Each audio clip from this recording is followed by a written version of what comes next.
It's by Sean Avery. It's Offside, My Life Crossing the Line. And as I said the other day when I was talking about the book, and I mentioned this when I wrote it as well, I mean, it's not, and we're pleased to be joined in studio by Sean Avery. Sean, the first thing I got to tell you, and I mean this with all due respect, it wasn't the type of book I expected from a hockey player. Yeah.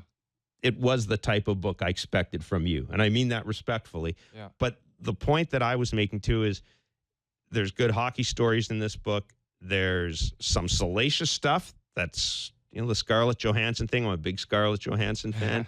The NHL Players Association meeting, some of the stuff that went on behind the scenes in 2004 and leading up to the lockout. And of course, your career and also the sad end to Derek Bugard's life. It's like a good book. It kind of touches all those things. Yeah. I mean, I think what originally happened was I went to market with a book. I wanted to do a modern day version of a book called Real Men Don't Eat Quiche. Mm-hmm. And I walked into publishers and their appetite was more for this book, but in a Jose Canseco kind of manner. And then when we met with Nick Garrison at Penguin in Canada, Ball 4 came up, Jim Bouton's book. And I went home, I read it, and that was kind of where the seas parted, and I realized this is the book that I have to write. I think that, the North American athlete, they're all cut from the same cloth. We're all from small towns. We're all from generally working class families. We all believe most things are right and wrong. We can differentiate between how we're supposed to act and how people perceive us to act. And we understand that it's a tough game on us, and there's an individuality to it in how you're responsible for your own career. But nobody's ever had the confidence to kind of come out and tell all of those things. Why do you think that's the case, though? Well, I think, one, you can't do it until you're done playing. I think that sort of the holy grail for hockey players, when you walk out of the game, the ideal situation is to walk into a job with a team, to stay involved in the game. I think the only way you can write this book is if you don't have any desire whatsoever to ever be brought back into the game. Yeah, the bridges are flaming. This way. They are burnt to a crisp. Right. Yeah. So that's the tough thing, I think, to have that confidence, or you've just made up your mind and said, I can write this book and I'm not worried about what's going to happen. You talked about guys wanting a career after the game, but do you think that there are guys who start thinking about that really early in their career? Or is it something that comes about, towards the end? Like if you're in your second or third year, do you think there are guys who are going, okay, I kind of understand the code here. I understand what I got to do. I might be able to get a job at the end because of this. I think it kicks in for the really smart guys towards the latter part of their career. Because I think, your first half, you're untouchable. You're never going to get hurt. You're never going to not be playing this game. Money's always going to be rolling in. Life is good.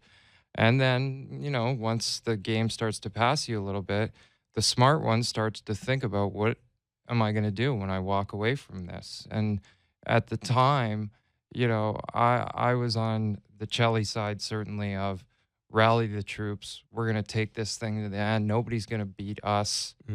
And looking back on it, Chelly was an unbelievable leader for the players. He wanted us to go all the way and wanted what was best for us. Now, there was another side of that, Shanny, Linden, Trent Klatt, a few other guys, that I think just had reality, or their reality was tied to where they wanted to go when they were done playing. I say reality tied up with self-interest, right? Well, I think it's the same thing. Yeah. Really, when you look at it. And they made the right call because, and it's about to happen again, hopefully not, but you're never going to beat the owners. It's never going to happen, not in a million years. And it was evident because we had a better deal on the table a year prior to the one we ended up getting. So, that the proof is in the pudding there. People who write a book will sometimes tell you that they learn a lot about themselves in the process of going through the book and kind of reading the notes and putting it all together.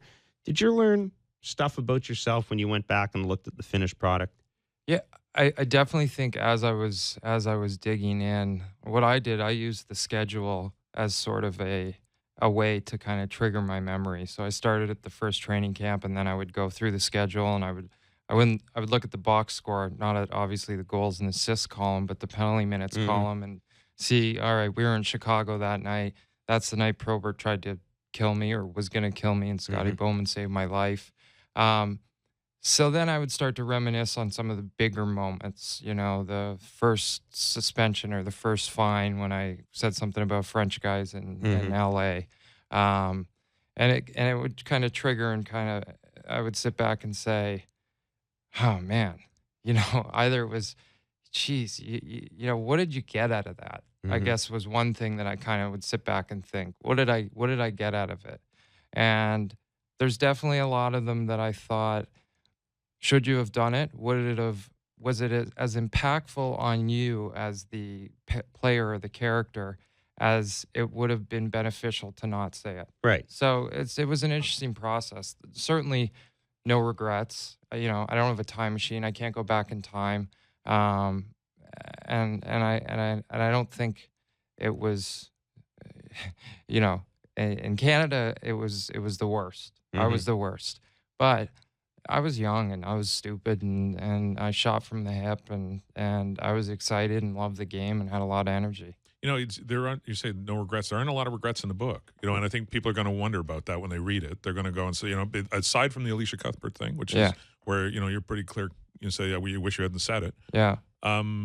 You do not have a lot of regrets about the stuff, do you? Like, and I wonder, you say you kind of were reflective about stuff that happened, but you're okay with it, right? Yeah. I mean, listen, I'm 38 years old now. I have a beautiful wife. We're gonna hopefully have a family soon. I'm healthy.